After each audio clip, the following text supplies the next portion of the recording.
It's just after I see a movie, I like to go get a piece of pie and talk about it. It's sort of a little tradition I have. Do you like to get pie after you see a good movie? Hey everybody, welcome back to A Piece of Pie, the queer film podcast. I am your host, Brian Rowe, and I am here with my friend and performer, Coco Sho-Nell. Hello there.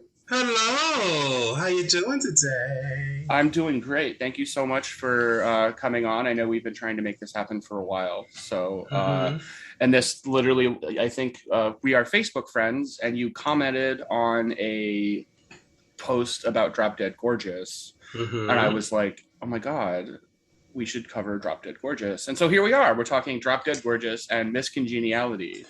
Yeah. Drop Dead Gorgeous has sort of this sort of, I think they both kind of have like this sort of queer cult of gay men that love them.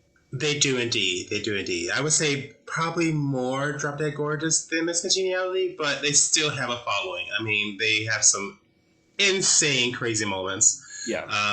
And I just adore the both movies, just in general. So yeah.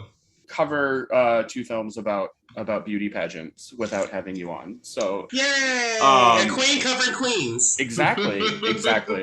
So we'll start with I will say though, if you had asked me a week ago, like before I sat down to watch both of these again, if you had asked me a week ago about the April 25th quote, I think I probably would have guessed that it was Drop Dead Gorgeous. I feel like it was Drop Dead. I thought it was Drop Dead Gorgeous for the longest time. I don't know why, because in the picture, William Shatner is clearly in the photo. So I don't know where that even came from, but I think it's mostly just that I hear it more than I like see the photo in the meme. And so I just associated it with a beauty contestant question, and I always, in my mind, misremembered it as Drop Dead Gorgeous, which it's not. It's not indeed. But Drop Dead Gorgeous, somehow this is now our second time, or our second Denise Richards film for the podcast, which is strange to me. But it's, what was the first one? Wild Things. Oh, that's a good movie too. Yeah. We see Kevin's Bacon. Yeah. And we covered that with Bound, so that was a fun one. Oh, I love Bound. Oh, fantastic. Such a good. Our friends at X-Rated Movies joined us for that. So if you're listening to this and you want to go back and listen to it, it's a fun episode and some fun movies. I'm going to go back and listen to that one, yeah. So Drop Dead Gorgeous, starring Kirstie Alley, Ellen Barkin, Kirsten Dunst, Denise Richards, Allison Janney, Brittany Murphy. Quite the cast. It is. Amy Adams. Amy Adams shows up, yeah. So do you want to talk about the plot a little bit? Yeah, so basically it takes place in a small town pageant, and one of the main characters, which is Kirsten Dunst, that she wants to win the pageant so that she can be just like Diane Sawyer, her idol, her legend. Because she wants to be a journalist just like her, so she's using the pageant to get out of the small town world and like fulfill her dream. And the one that's standing in her way is basically Kirstie Alley and Denise Richards' characters. Because they are the rich family in the town, and they own a furniture making store. The whole scene where the father has them like do a tour of his like showroom is just ridiculous. I live. So there's this big pageant that happens, and then of course hijinks ensue. Yeah, someone is out to make sure that Denise Richards' character, Becky, wins. And of course, it's revealed at the end that Kirstie Alley's character, her mother, Gladys, has been killing the contestants one by one. Spoiler. Yeah, spoiler. We talk full spoilers with these movies. Also, each of these movies are about 20 years old. So yes, true. It's just like if you haven't seen it by now, girl. Yeah. And if you're gonna get mad at me for saying like Kirstie Alley is the criminal or whatever, the mastermind. Right. I don't know. I feel like that's pretty obvious from the beginning. It is. But I did want to mention, since we were talking about the cast, you talked about that the husband, that actor's name is Sam McMurray, and he is an expert at playing that sleazeball character. He is indeed. He was in Raising Arizona, and he's Chandler's boss on Friends. Oh, I didn't realize that. Okay. Yeah, he's a sleazeball. But anyway, back to I wanted to make sure I mentioned that for some reason. But no, this movie, like I said, it's a cult following. It's really It funny. really is. It's darker than I remembered it being. Oh, it's so dark. Like, you know, when Tammy gets blown up on the thrasher, because that was the first moment. That's fairly early in the movie. And rewatching it now, I saw it in the theater when it came out, but I hadn't seen it since. And to be honest, I didn't remember very much about it. But watching it this time when that happened, I was like, oh, they're going there, aren't they? Like, it gets real dark. And it's almost this sort of, it becomes throughout the course of the movie, this really, like I said, it's dark, but it's this sort of dark satire on literally just like American culture in general. Yes, and indeed. There's so many just like throwaway gags about, oh, this teenager slept with Adam West. Just dark stuff like that. The characters in it are all, I mean, it's a farce. Like they're all over the top. But it is, like I said, it's dark, and that actually surprised me coming into it this time. Yeah, and it's such dark humor that it's still funny today. Like there's some things that was like, oh, that's inappropriate. Like one of the judges is like outside watching them rehearse their talent number, but he has a video camera, so it's clear that he's like, you know, he's kind of the creepy person that's in the neighborhood. It's like, yeah. It's still like there's weird moments like that, but also you have like some great quotable lines that I love. Like first of all, Allison Janney is just brilliant in this.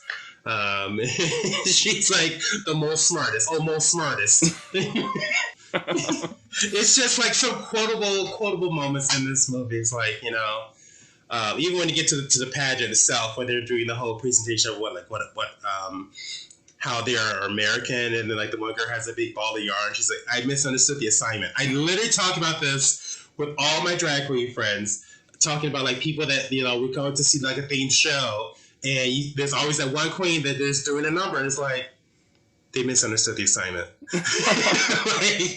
like it's, I always quote this movie like constantly, at least once a week. That's hilarious. So is that probably like the one line that's most quoted? Is there one that you would say was most quoted? One line, I mean. I think it's either that one or in our house it's, oh my God, you're pregnant. Like it's my top three. That one, and also you know what, Dad? Peter's gay. Gay. Yeah, that I love that Brittany Murphy line moment is also a very popular GIF. Just for people to send to one another with Brittany Murphy just screaming "gay." Yep. It is just hilarious. Yeah, and your pregnancy line reminded me of another like really dark, subtle. Not that subtle, but she's when the people are talking to the one contestant. And like, are you nervous? And she's like, yeah, it's been about 2 months. I haven't told my boyfriend yet.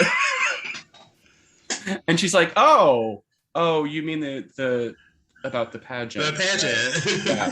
Just all those little moments like that. I really like sell it for me because so much of it is so broad. And I'm not necessarily someone who loves like super broad humor, but it's moments like that. And it's moments like, and like I said, even when Tammy gets blown up, it gives it this sort of like, oh wow, like this movie's kind of going for something a little bit different. Yeah, exactly, and it's such like kooky small town like things that I could just totally see happening as well. Of like, okay, the judges are like, the one girl that's a judge has no lines in the entire film. Yes. She's just there. She just gives looks like, just like looking inside of her eye, like. It's just little things like that that makes it just hilarious. According to the Internet Movie Database, that is the writer. The woman who plays that role is the writer of the movie. I did not realize that. Okay. Lona Williams is the writer, and she plays the judge with no lines. And that's the other thing about it is that like it doesn't seem. Yeah, you're right. It honestly feels like it could actually happen. Like even the camera crew and everybody always saying like, oh, are we on Cops? Like that almost lends it this sense of of normalcy of reality for them, where it's like, because it doesn't, other than how broad it is, it feels like it could actually be happening, which is almost kind of scarier. And that's what makes it, I think, such a sort of pointed satire, because it takes shots at all of it. It's so much about, it's not just taking shots at beauty pageants, but just like American culture in general. Right. The middle of the road Americana life, if you will, if you think about it. And also the aspect of like, these people in this town, like, you can relate to somebody in this movie. Yep. Like, no matter where you come from, whatever walk of life you come from, you can relate to somebody in this movie. That you have a cousin, you have an auntie, you have a next door neighbor, you have somebody that's like somebody in this movie. Yeah. And I think that's a true statement about how the writer of this film just did an amazing job with that. Because it's so relatable, and you just get sucked into this world. And you're just on for the ride. It's like, let's just go. Like, buckle in, let's go. Yeah, it's so funny. It's so funny. And I noticed, again, looking at the Internet Movie Database, the director, I don't know if you're familiar with The State, the sketch comedy show from MTV in the 90s. So the director came from The State, which makes sense given the kind of style of humor it is, because it is that it's very broad sort of caricatures, but very pointed jabs at its targets. Yes, agreed. And that feels very, very on brand with what The State did. Yeah. And I also think, like, looking at it now, like, I think when it first came out, it was not well received, like, at all. And it's funny because that's a sign of the times, too, because a lot of movies that weren't well received when it first came out have received such cult classic status. And people just like go to it like so much now for certain things. It's like, oh my God, like that's what this movie's from. Like this quote's from this movie. Like people don't like sometimes quote the movie. They don't realize like what it came from originally. So I just think it's just a great, like, iconic movie. Yeah, it's definitely taken on a life of its own. And I think that everybody has gone on to great success. Like this was fairly early in like Kirsten Dunst's career. This was, I think, right before Bring It On. But weirdly, it also feels like it was at the end of Congeniality's career. Yeah. I mean, she had Look Who's Talking too, and then was like, ew. Yeah. This is the beginning of the downward spiral. Yeah. Again, based on the trivia on the database, she insisted that all of her costumes be fitted at the Church of Scientology. I don't know why that would be necessary. I don't know why a regular dressing room wouldn't suffice, but that Scientology is sure is. Talk about cult. Seriously, yeah. I used to like Congeniality because I used to watch her in Cheers when she replaced Shelley Long, and I really used to enjoy her in the films, and then I heard more and more about her life, and I said, no thanks, man. Yeah.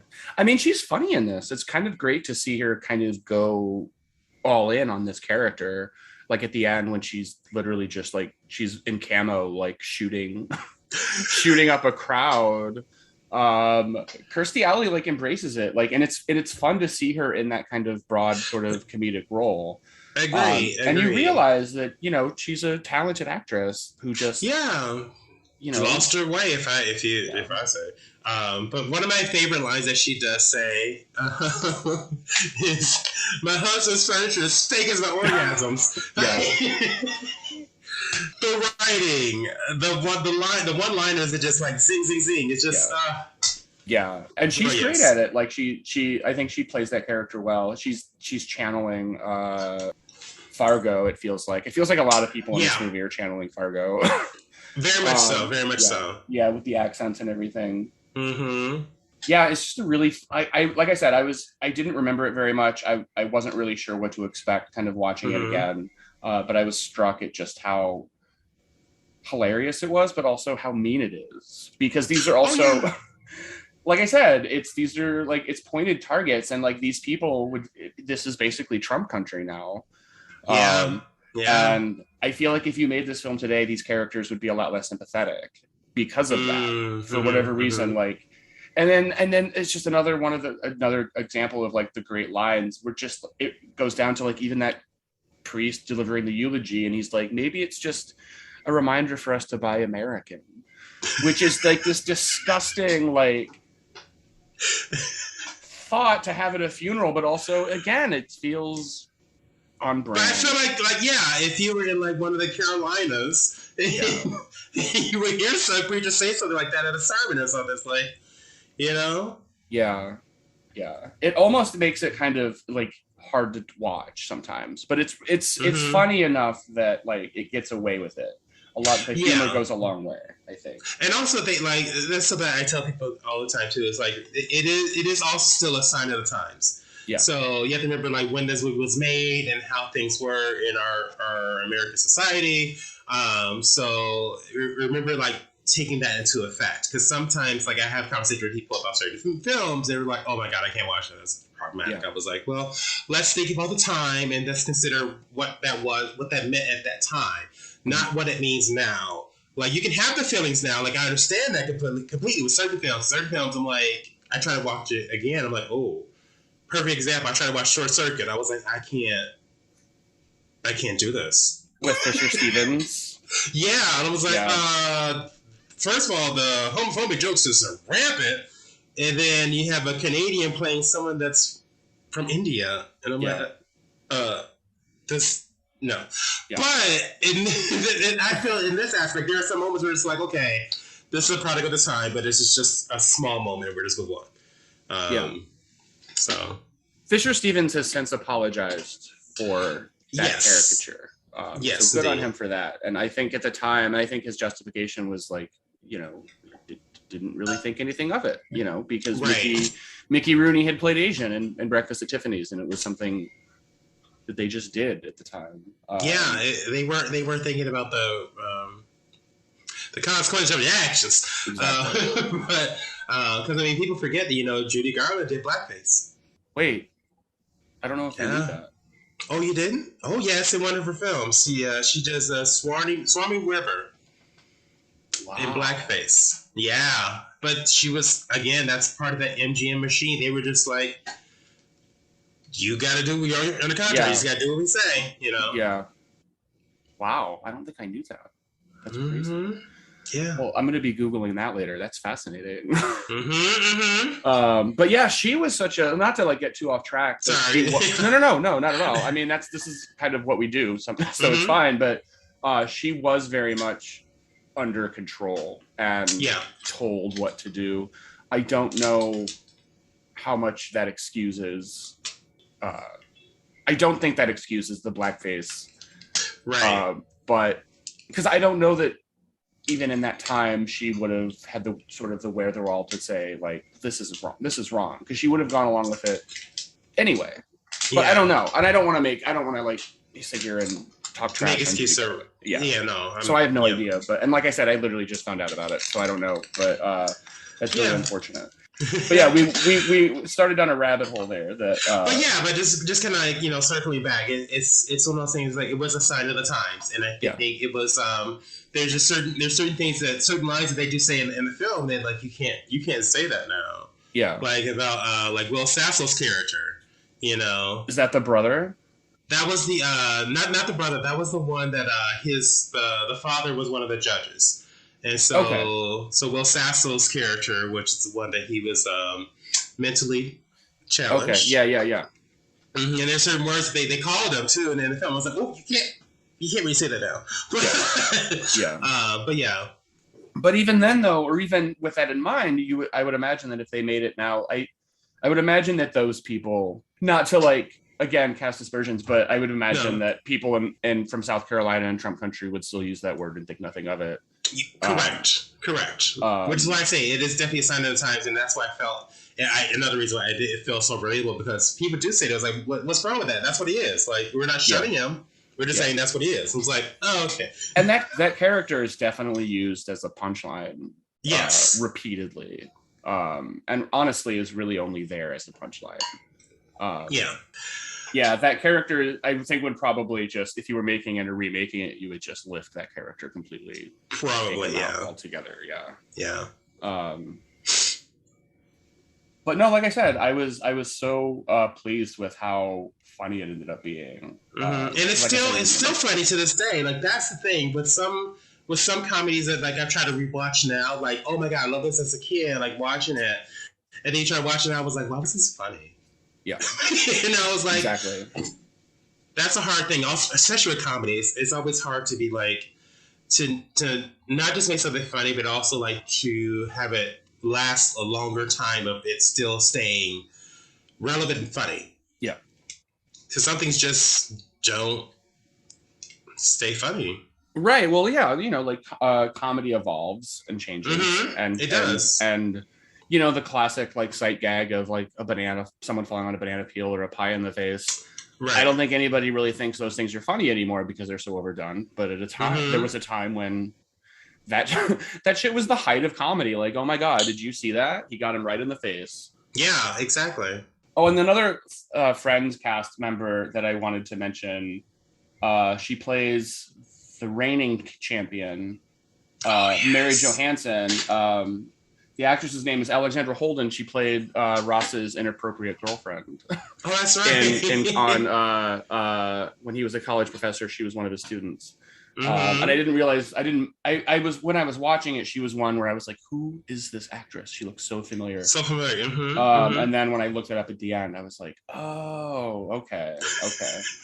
It seems, what's weird in my mind is like those two, like that season of Friends and this movie feel ages apart, but it was really only about a year.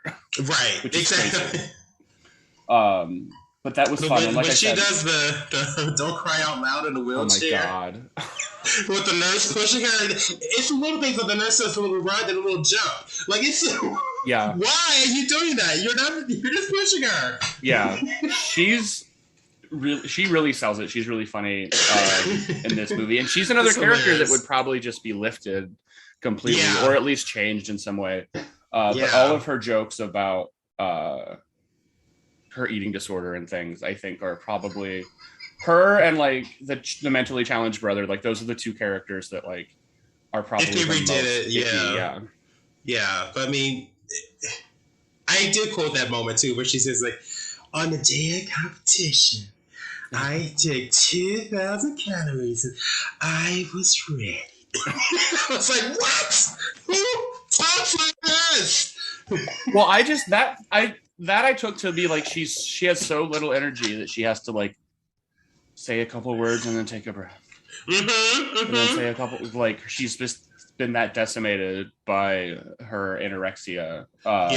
Not to make light of that. No, not to make light of it. No, not at all. The movie makes light of it, and that's what we're talking about, is how that wouldn't work and wouldn't land today. But to the actress's credit, I think she does she brilliant job. She's really funny, and I love the scene when Kirsten Dunst is like combing her hair, and like a little clump falls out, and she just like puts it back. She just tries to like just stab it on her hair. Yes, yeah. Or the whole when Denise comes there, she's like, "Who are you? Oh, we always play this game. Who are you?" Yeah. I had just recently watched Idiots Are People 2, the episode of 30 Rock with Denise Richards, where she's like, yes, I'm an idiot for all intensive purposes. So, and again, she's another actress that like, she's really funny in this. She does a really good job. She really does. She really does. I would like to see her tackling more comedy. I don't think that she is I don't think she's a very dramatic actress, but she's really she's really funny in this. But honestly, my favorite performance in the whole movie is Kirsten Dunst, who I think is just delightful. Just delightful. It's just so like heartwarming because she's just so like bubbly and full of life and wants to just like be just like her idol, Diane Sawyer. And it's like the whole, I had this hope to be like this big journalist, and then you get to the end where she actually does fulfill her dream. You know, but even that is such a it's such a dark, weird moment. Like it happens because someone gets shot in front of her. Like, but again, that's that cutting satire of American culture where it's like, we have a lot of, and even more so now than when this was made, like the gun violence in this country, and it's like, again, not to go off the rails with that, but it's another example of just how dark it was. It really surprised me. But I love her like tap dancing around the morgue when she's doing the makeup, or just tap dancing when she's tap dancing down the street and just celebrating with those like headphones in.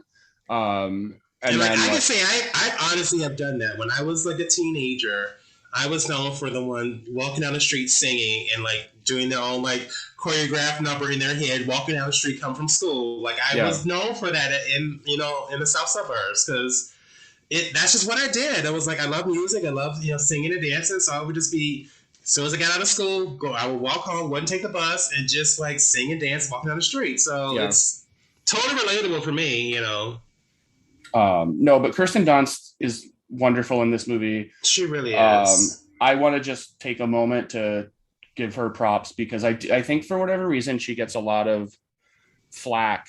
A lot of people don't like her for whatever reason. I've always thought she was fantastic. I loved her. I loved her in this. I loved her in Fargo. I remember seeing her Interview with the Vampire. Yeah, that was her big break right there. That was like her first movie, and she's right up there with Tom Cruise and Brad Pitt, and just and killing it, stealing the movie from them basically for at least that 45 minutes that she's in it. But she's fantastic, and she does get a lot of sort of flack, and I just hashtag justice for Kirsten Dunst. Yeah, because I don't get it, because I mean she's done some really good movies that are kind of iconic from the time, like the late 90s to the early 2000s. Yeah, this was right before Bring It On, which is another one. Yeah, and I don't get it, because it wasn't like she was a bad actress. It's just, I don't know. Honestly, I think a lot of the Kirsten Dunst hate comes from the Spider-Man movies, when she played MJ. And also, by the way, I think she played a great MJ. I think so too. She was underused, but that wasn't her fault. That's not her fault. That's the screenplay. That's Yeah. Yeah, but I love Kirsten Dunst, and I wanted to make sure I made that known. I think I've said that before. We've talked. We did cover Interview with the Vampire, so I've sung her praises before in this podcast, but I wanted another opportunity to do it. Yes, like this is a Kirsten Dunst stan account right here. It sure is, yeah. And while we're talking about the actresses, R.I.P. to Miss Brittany Murphy. Yes, was also so funny in this. And unfortunately died tragically a few years ago, and that's terrible. But because that was just a talent, just a great actress, like comedic, can do a drama. If you ever seen her, there's this one film with her and Richard Gere. So I saw it a long time ago, but I always remember the commercial, because in the commercial they kept going, "I'll never tell," and I thought that was the silliest, weirdest moment. I was like, "This is so weird," but I want to see this though. Oh, that was not Richard Gere. That was Michael Douglas. Sorry. And that was, I remember that. That was Don't Say a Word. Don't Say a Word. Yes. Yeah. Such a talent though. It's so sad. So sad. Yeah. Just randomly, I have the Internet Movie Database Drop Dead Gorgeous open on my phone, and one of the pictures is that librarian who explains the fish. What is that? I had it when he's like, "Oh, you've got whatever kind of fish on your hair," and then it just cuts to her, and she's like, "Oh, this is this kind of fish that's dried and then soaked in lye, and it needs a lot of butter. It goes best with lots of butter." Ludafish, something like that. Yeah. But that woman, and the reason I bring this up is because she shows up she's just there. But it's the only time you see her in the whole movie. That's it. I looked up what that fish was, and by all accounts, it is disgusting. It's gross. And it smells really bad. Oh, no. It sounds disgusting. It sounds gross. And then, like, No, I good. I don't know why you would serve that to people at a school at all. Yeah. Yeah. Did you have any more on Drop Dead Gorgeous, or do you want to move on to Miss Congeniality? The only one is like it's just an underappreciated line, and it's this: the girls are in the bathroom, and so they periodically cut to them when things will happen. They're like, "Oh yeah, of course she won. Yeah, she's in town." They say, "Are you going to go to the big parade?" And she says, "Oh no, I'm like due or something."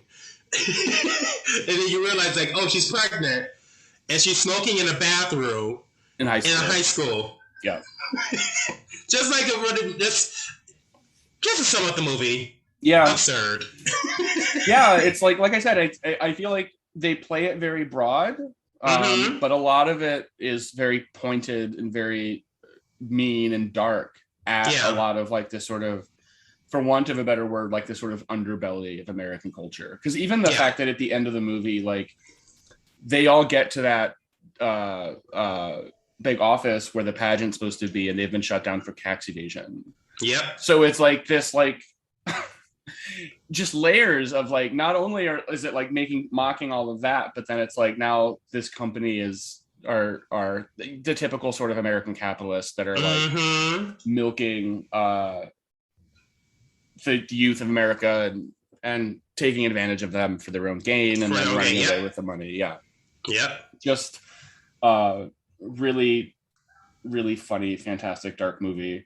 And one last one, the Nora Dunn and Mo Gaffney, the two ladies at the end of the movie running that pageant, who Alice and Janney like are chain smoking in every scene and screaming at their children. And my favorite is when she's like, shut up or I'm gonna come down there and rip your fat little heads off. Which is just such a like yeah. It's also such like a mom thing to say too. It's like, I'm trying to enjoy my cocktail. Like like shut up and leave me alone. Give me 10 minutes of peace. Again, like I said, funny movie, funny characters, slightly problematic, like we've discussed, but but it's still a good journey to watch this movie, though. And I'm so happy that it has the sort of cult following that it does, because it really is. Frankly, it deserves it. It's so funny. It's very quotable. Hopefully, it comes to streaming soon, so I can watch it again. I have your DVD. Yes, and I will have to get it back to you. But I don't know. That was another thing. I don't know why it's not streaming. What's that? I don't know. Streaming companies, if you're listening, find this movie on your platform.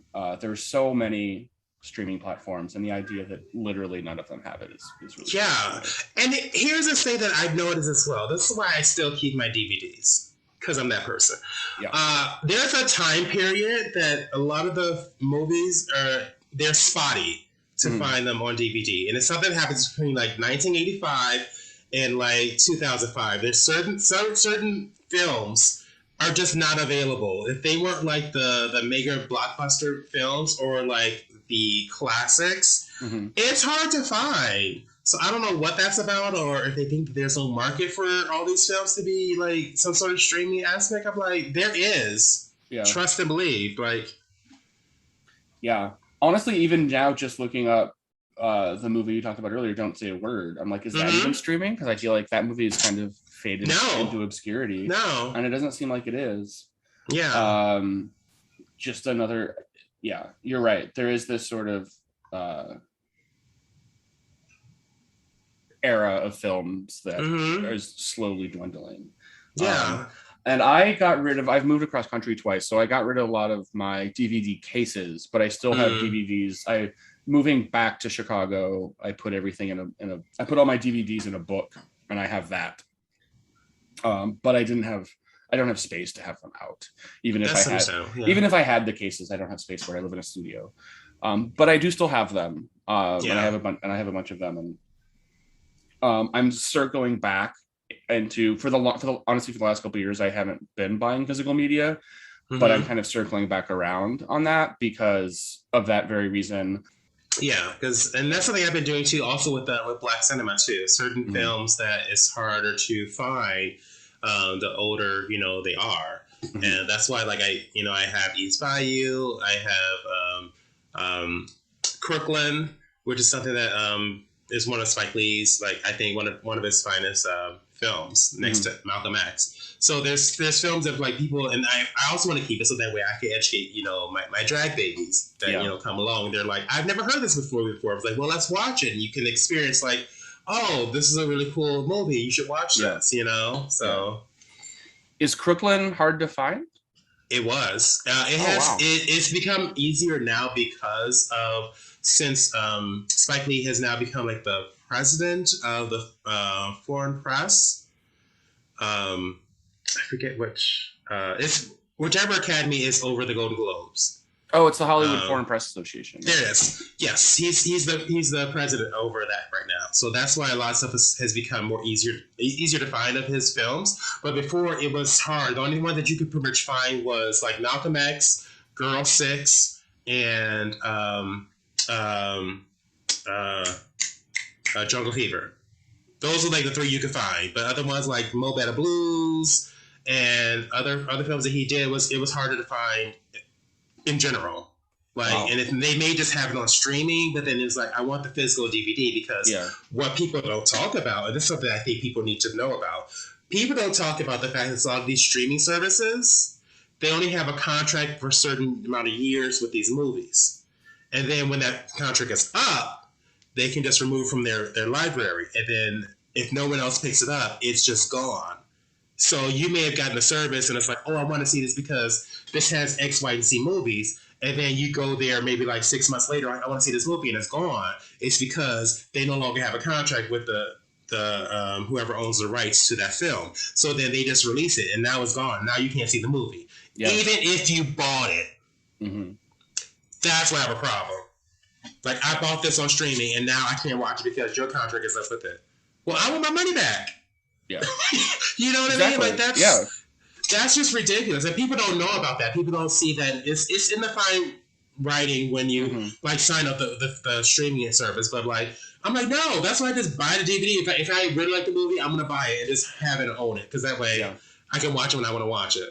Yeah. So I don't blame that was no, not at all.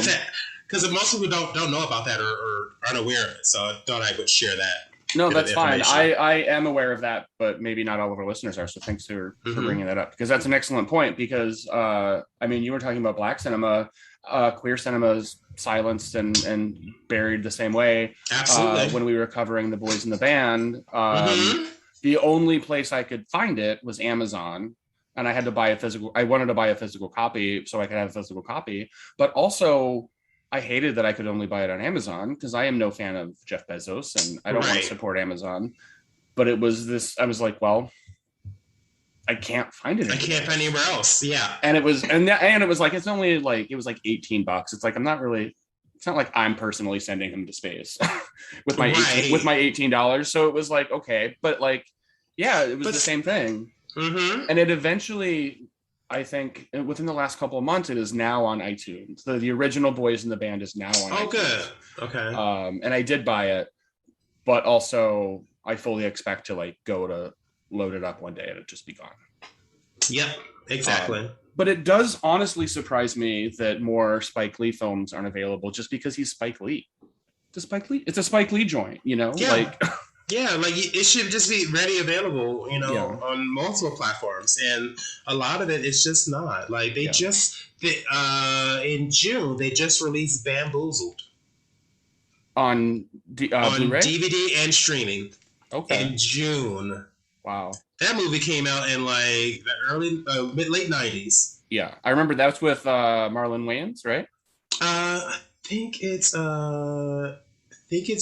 Damon Wayans. Damon Wayans. One of the Wayans. Yeah, it's one of the Wayans, yeah. Okay. It's not Sean Wayans. No, it is not. Yeah. As I say, the pretty one. Did you know that he got played to play Robin in Batman Returns? Oh no, I did not. He signed up to do it, and it was a pay or play contract, and he got paid for it, even though they cut Robin from the script altogether. Wow. But could you imagine? Check. Could you imagine if we had a black Robin in 1992? Wow, like the representation. Yeah. Oh, yeah. I'm here for it. Yeah. But Tim Burton has said that he doesn't cast people of color because they don't fit with his palette. Which, thanks for that. Thanks, Tim. Thanks. Yeah. Like, I'm a fan of some of your earlier work. Yeah. And we're gonna leave it at that. How about that? Yeah. To quote a line from Boogie Nights, most of your films suck now anyway. That part, and also your palette is black and white. What? Exactly. Yeah. We use makeup then. Yeah, I was surprised that he said that out loud. I was like, oh, wow, okay. You know what? He's ballsy enough because there's a thing that happens when you reach a certain level. They just say whatever because they feel they are untouchable. Yeah, and he's still getting work. So yeah, he's not making as many movies as he used to. He's more producing. It's that, you know, what I call the Steven Spielberg effect of like, I'll do 1 or 2 movies, but I'm gonna produce 50. Right. Yeah. Yeah. We got way off track. No, that's fine. Again, it happens. It happens. That's what we do. We talk about movies and get heated, you know? Yeah, no, that was the whole like concept of a piece of pie is the quote from the beginning, you know, is you want to get a piece of pie and talk about it. We watch a movie and we talk about it. And sometimes talking about a movie leads down a tangent where you're talking about like why is Tim Burton saying these things? Right, just a terrible human being. Yeah. Well, since we're done talking Drop Dead Gorgeous, and we've spent so much time talking about its many, many lines, instead of a trailer or anything, I'm going to throw in some quotes, and then we're going to talk about Miss Congeniality on the other side. So I haven't edited the quotes yet. I don't know what they'll be. I have an idea, but enjoy those, and we'll see you on the other side. My mom gave me this 9mm for my 13th birthday. Yeah, I always remember what she wrote in the card. Jesus loves winners. That's why no matter what I do, I aim to win.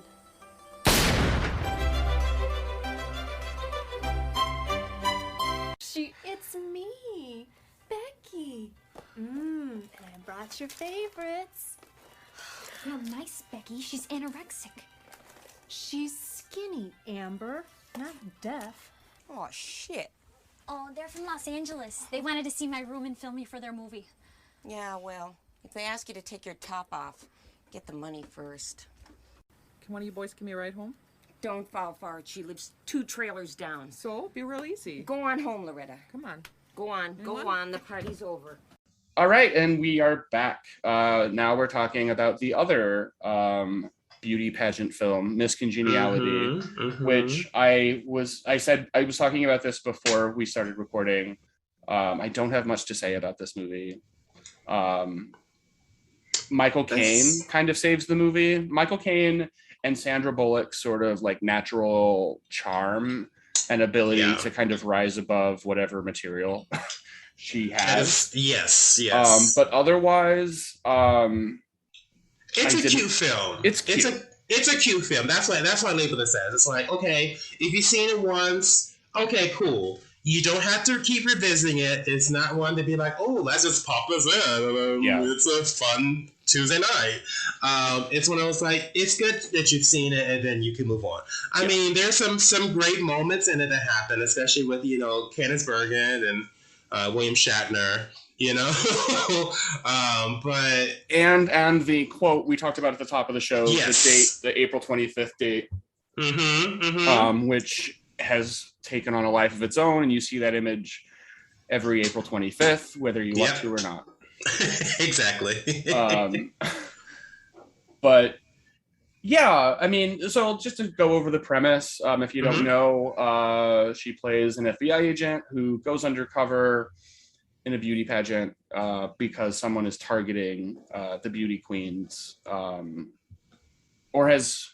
not even targeting. It's not a Drop Dead Gorgeous scenario where there's like one where they're dropping off. I guess I should say that there's been threats about doing something at a beauty pageant, and so she goes in to kind of figure out who it is, who's up, what they're doing, and they think it's the citizen, which is just one of those, like, that feels like right out of an episode of, like, not even Law and Order, but like a Law and Order ripoff, like, right, like Blue Bloods or something, where it's like the villain, the citizen, you know, just goofy but you're right, it's cute.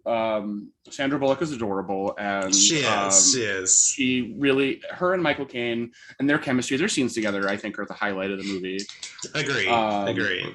And I'm ready to personally proclaim Michael Caine as an honorary gay man on the basis of this performance.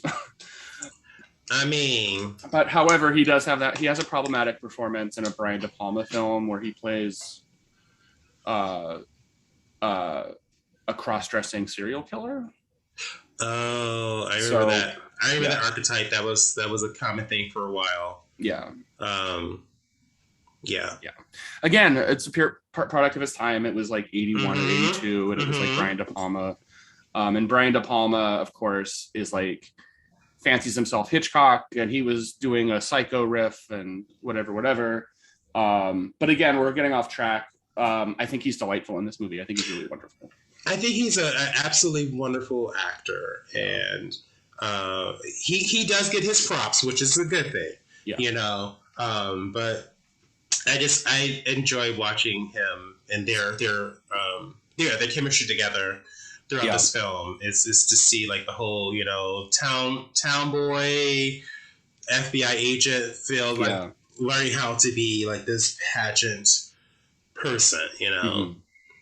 It's nice to see the makeover transformation, you know, and realizing, and also it's, you know, because Sandra Bullock does have the realization too of like, oh, I kind of look down on these type of women because I never look at them in this way of like, oh, I'm this smart person and blah, blah, blah. But they also like, there's appreciation that happens at the end, and then she, you know, does get Miss Congeniality, and she's like, oh my god, like, I can be pretty too. Like, it was a moment of like, and for me, it felt like more of like a self-esteem thing of like, I'm not going to be one of those girls. I'm going to be one of those girls. So why even try to be friends with them? And then learning about like who they are as people, and it's like a really like, oh, getting to know the other side of the tracks, if you will.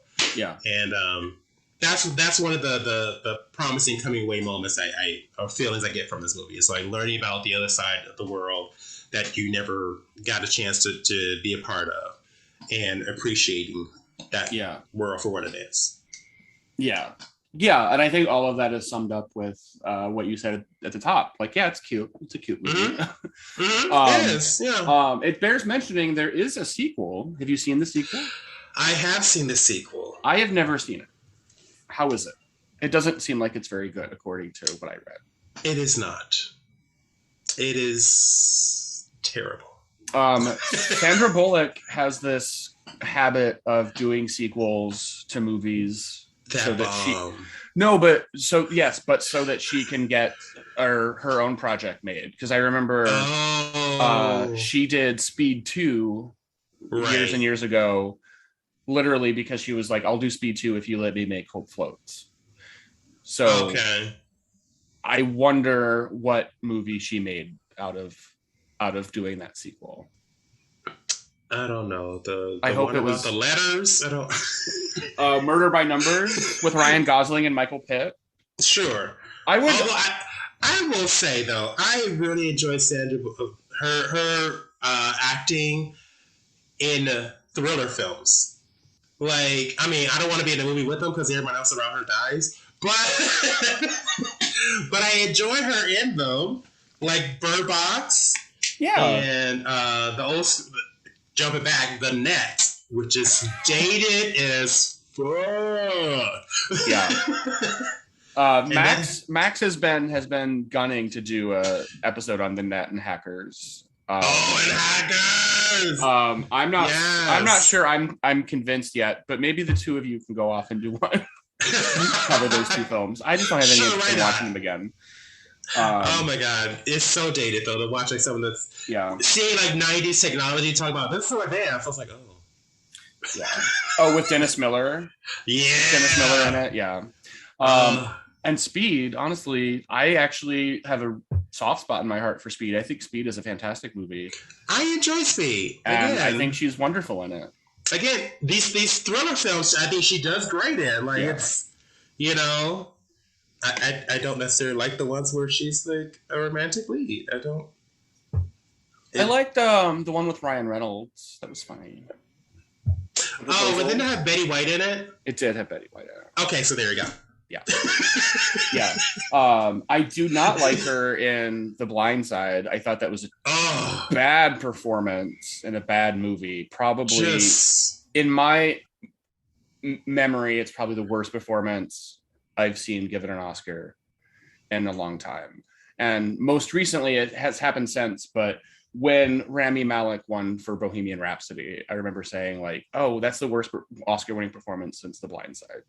Wow. Because those are both, to me, bad movies, bad performances that somehow got Oscar gold. And I think in Sandra Bullock's case, I honestly think it was just a love of her. I think that she has friends throughout the industry, and she's been in a lot of popular movies that and I really like Sandra Bullock. I'm not someone I do too, and yeah, as an actress and also as a person and an activist too, because she's done a lot of stuff. Like speaking up about the industry itself. So, but yeah, I think it is what her. Not to diminish what she does, but sometimes the Academy has a tendency of rewarding people because of their previous work and not the work that they presented. Absolutely. Whoopi's another example of that. Yeah. Like she should have went for Color Purple. Yeah. You know, so it's just sometimes that just happens. It's the beast of the machine. Yeah. So, we talk about that in every like Oscar episode. Is there's always sort of the legacy awards, that they give out. Like Gary Oldman when he won for The Darkest Hour. Not a very good movie. A perfectly fine performance. Yeah. But he was Gary Oldman, and Gary Oldman didn't have an Oscar. And has turned in some great performances over the last 30, 40 years. Yeah. And so it was just a legacy award kind of thing. Allison Janney, I think, is another one.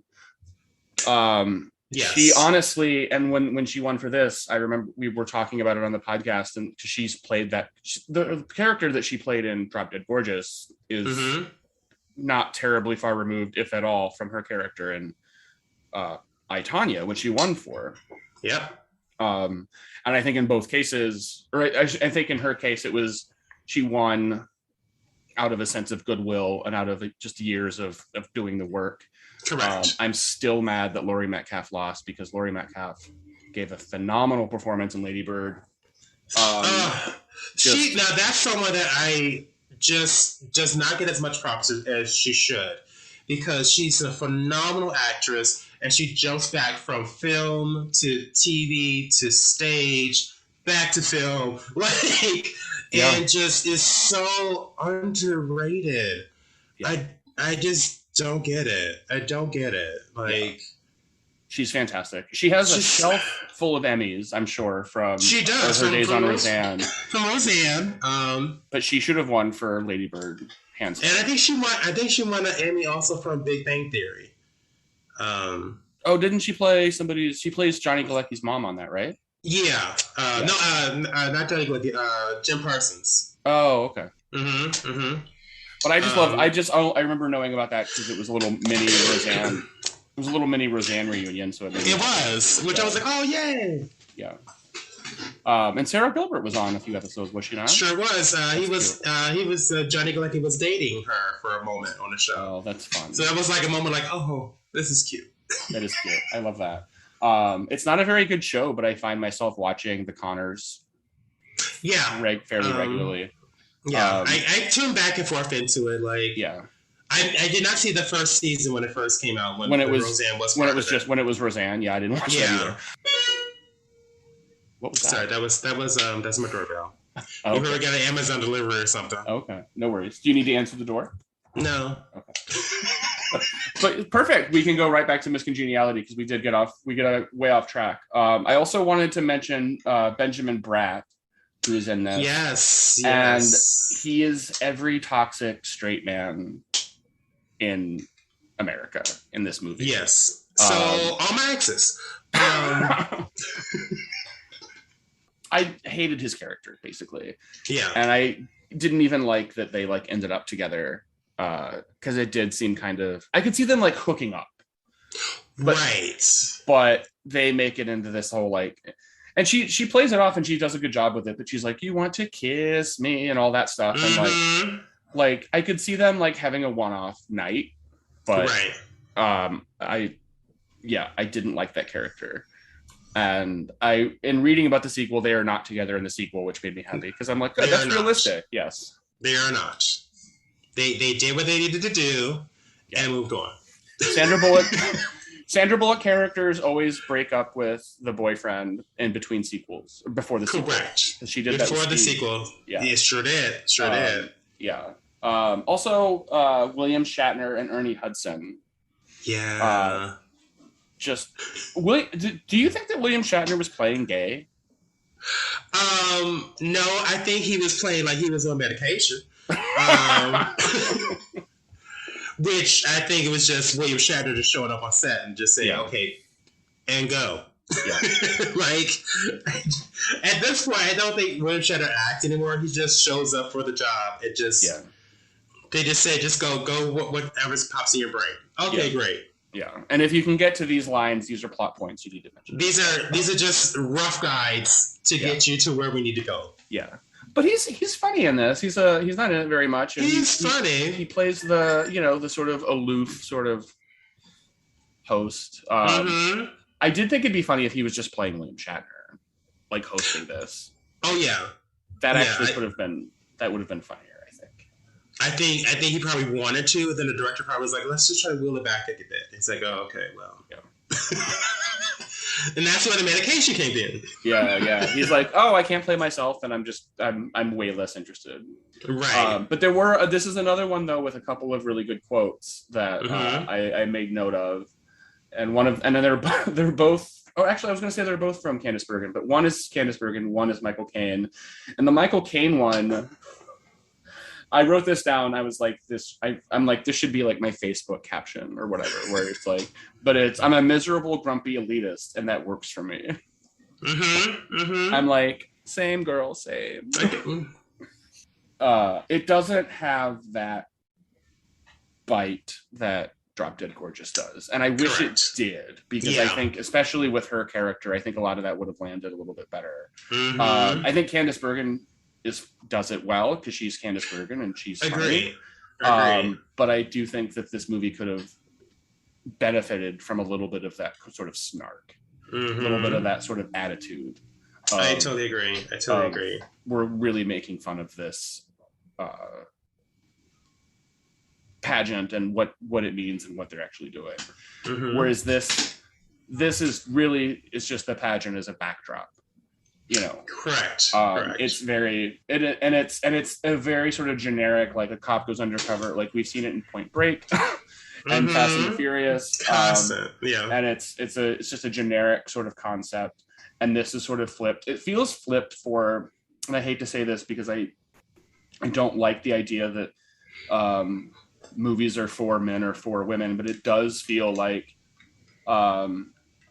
it's flipped and given a sort of female bent as a sort of like, so it's like the Sandra Bullock sort of rom-com, but with like some action moments, to get your husband to come to see it with you. It just kind of feels like a date night movie. A date night, like compromise, like, oh, it's Sandra Bullock, but she plays a cop, and so it's this compromise, but it doesn't really, like I said, I didn't have much to say about it. It doesn't really work in my mind.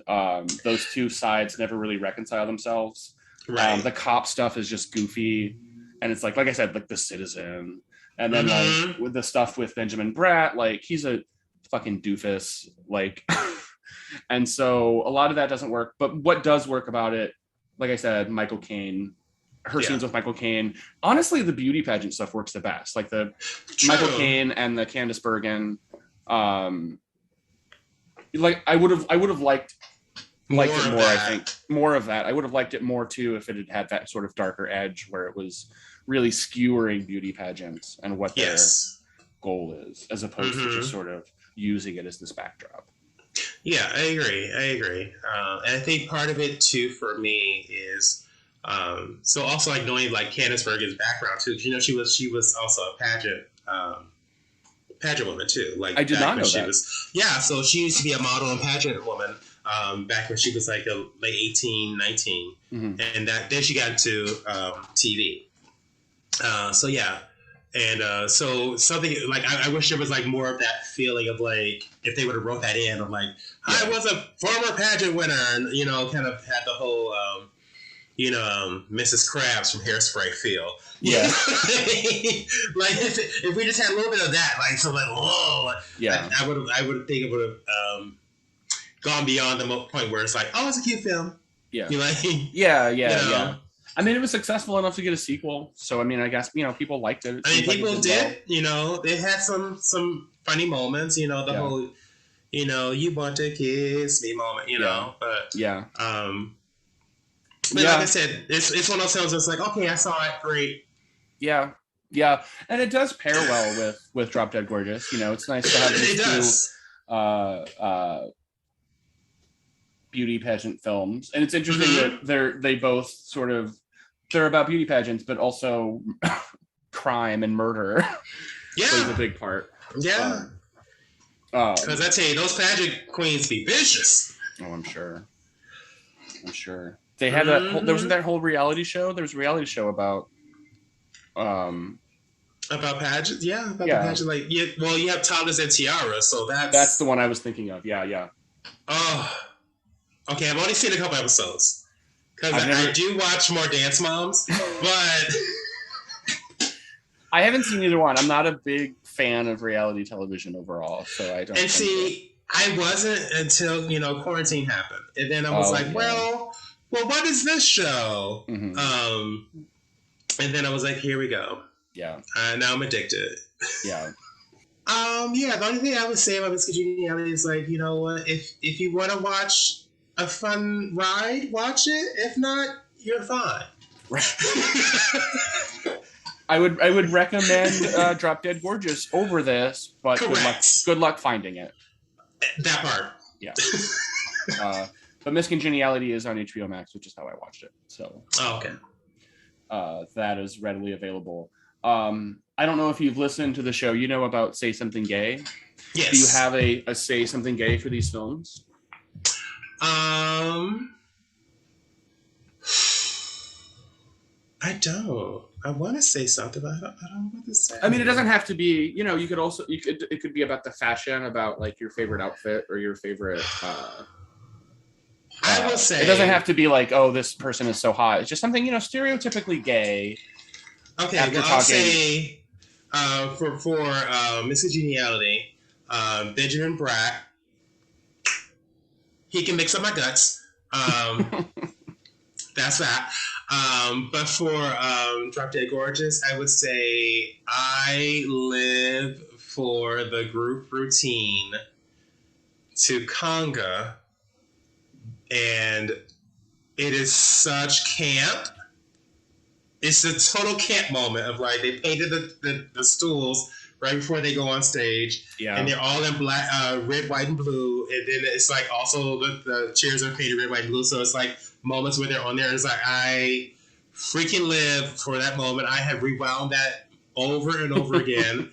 I say my spirit animal is the choreographer. Oh, yes. Because she's like, here, honey, put this Vaseline on your teeth. Because if you look at their teeth, God willing, they won't look at your feet. And that is something I have literally said to drag queens when I was choreographing.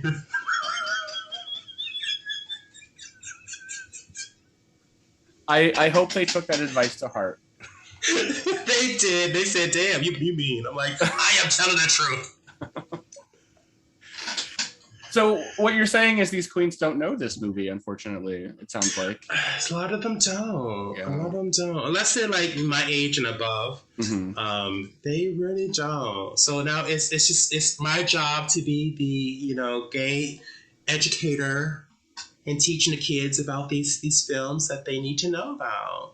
Well, thank you for doing that for our community. Let specifically Drop Dead Gorgeous, not so much Miss Congeniality, but let Drop Dead Gorgeous live on. Yes. Particularly amongst drag queens and the gay community, because yes, I really think that's where it has found its niche. Is certainly that camp factor, and Denise Richards being Denise Richards. Just being like the straight up bitch. And I love it. But also us queens, we live for a good bitch moment. It's like, okay, she gonna give me some okay. Yeah. Give it to me now. Yeah. But also I like the fact that this is what I talk about a lot of times now. A lot of the older films, they don't always paint the gays in the best light. And this one does, because Brittany Murphy loves her brother so much.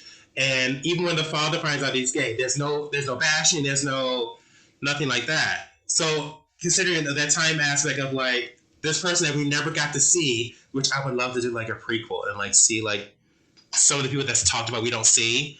Yeah.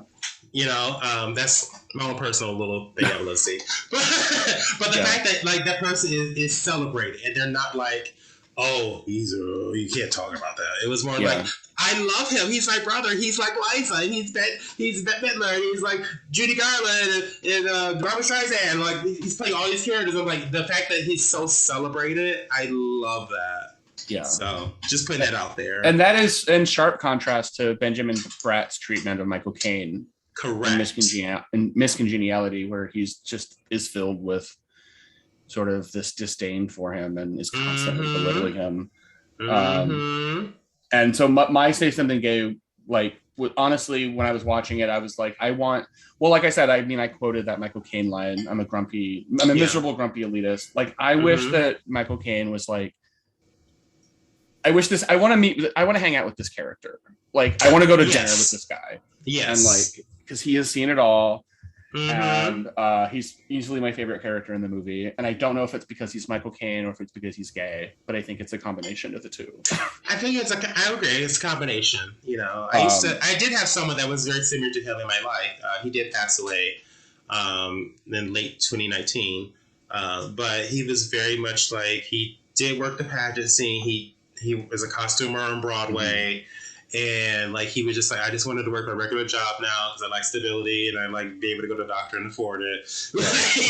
But he had like and he even have a pair of his socks when he passed away. He was known for having the different pair of socks that would wear every outfit.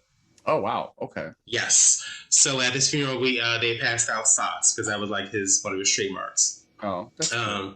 Yeah. So it's I think it's just a really cool. A cool character that he played, and I just see the similarities too. Yeah. So, no, those. I mean, honestly, like, as gay people, we owe our entire history to those elder gays. And yes, Michael Caine is not a real elder gay, but mad props to all of those who are listening. Who are indeed. Yes. And we're getting there. I know we're the same age, so we're. You're showing Queen's Drop Dead Gorgeous. I have my copies of The Boys in the Band and The Living End. I'm trying to educate about those films. So yes. Hopefully this community is going to be in good hands, but we'll see. Yeah, and now that we are approaching the Halloween season, it is my time to bust out my vault of my horror stuff. So I teach people horror too. Awesome. So that's my one of. I used to be like a kid growing up watching cable and stuff. So I had cable in my room when I was a teenager. So I get to see everything. Yeah. And so yeah. It's terrible. Yeah. Do you have any shows coming up or anything you want to promote? So the only thing that I will have coming up, I will have a new dance party at Sidetrack. I'm going to be doing Missy Elliott on the 26th. So how they do like with Beyonce and Taylor Swift. I said, no one's doing Missy Elliott.